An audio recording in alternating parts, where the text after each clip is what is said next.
कुनै गीतमा सुनेपछि त्यस्तै रिदम मात्रै मिल्ने हो, अर्को रिदम मिल्दैन भन्ने धेरै साथीहरूमा त्यो भ्रम रहेको हुन्छ। रिदममा रहेको यो भ्रम हामीले क्लियर हुनुपर्छ। यति भ्रम क्लियर हुँदा बित्तिकै हामीले चाहिँ एउटा रिदम फरक फरक गीतमा लगाउन सक्छौँ। त्यसो गर्दा एउटै बिट यता र यताको बिट साझा रहेछ भनेर त्यो बिटको जुन एउटा अन्यल छ नि, भित्र अन्यलग्रस्त एउटा चाहिँ सोच छ नि, त्यसलाई क्लियर गर्न सजिलो हुन्छ। त्यसैले एउटै रिदम लाखौँ गीतमा मिल्न सक्छ। यो कुरा ढुक्क हुनुहोस् है, प्रश्न हुनुहोस्।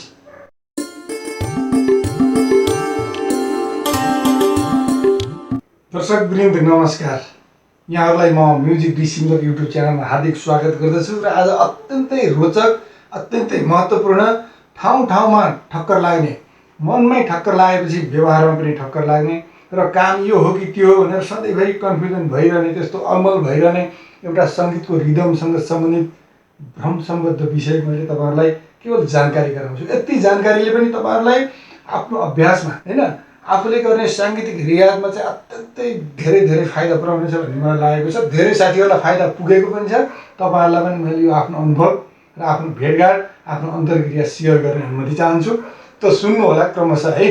तपाईँहरूमध्ये धेरै साथीहरूलाई त अवश्य थाहा छ है, किनकि तपाईँ यो क्षेत्रमा लामो समयदेखि लागिराख्नु भएको छ। मैले हेरिराखेको छु, धेरै साथीहरू हुनुहुन्छ। तर कतिपय साथीहरूलाई केसम्म थाहा हुँदैन भने जस्तो मलाई थाहा थिएन है, त्यही 90% भित्र म पनि थिएँ। र त्यस्तै सुरुवाती चरणका साथीहरूलाई त्यो हुन्छ है। मैले सङ्गीत सिकाउने क्रममा एकदमै के सिकाउँ मैले बाजा भनेर, त्यसपछि बाजाको नाम सोधेर, अनि बाजा किन्न गएर, अनि पहिलोचोटि हात बसालेर यसरी सङ्गीत सिक्ने साथीहरू पनि मैले भेटेँ। उहाँहरूले पनि राम्रै गर्नुभयो गिटारमा। अनि त्यस्तै कतिपय साथीहरू कस्तो भने म विदेशतिर सिकेको हो र मैले 15-20 वर्षदेखि गिटार बजाइरहेको छु भन्ने यो खालका साथीहरू पनि मैले भेटेँ होइन। उहाँहरूले पनि थप केही सिक्नुभयो होइन, बिटसँग सम्बन्धित धेरै अभ्यास गर्नुभयो। अरू साथीहरू पनि धेरै प्रकारका साथीहरू, कोही 5 वर्षदेखि बजाइरहेका साथीहरू, कोही 20-25 वर्षदेखि बजाइरहेको छु भन्ने साथीहरू, अब मैले प्रोफेसनल हुनु छ भन्ने साथीहरू, विभिन्न साथीहरू चाहिँ मैले भेटेँ। यस क्रममा सबैको साझा समस्यामध्ये 90% साथीहरूमा एउटा भ्रम के थियो भने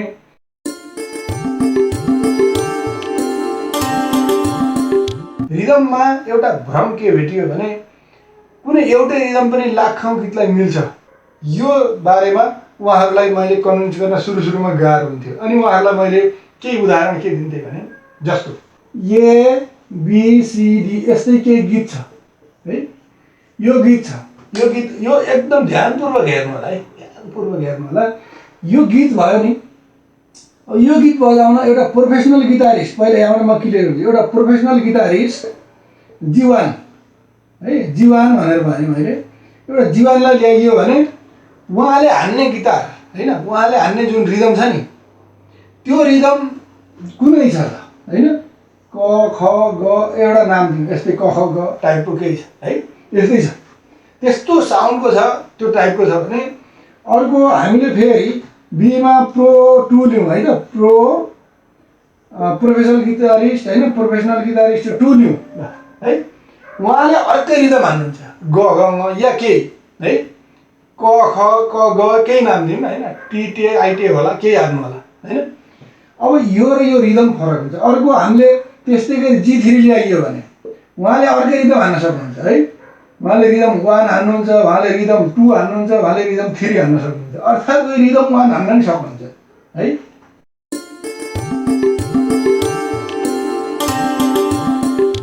त्यो भएर यसमा के बुझ्नु भने एउटै गीतमा पनि फरक रिदम मिल्दा रहेछन्।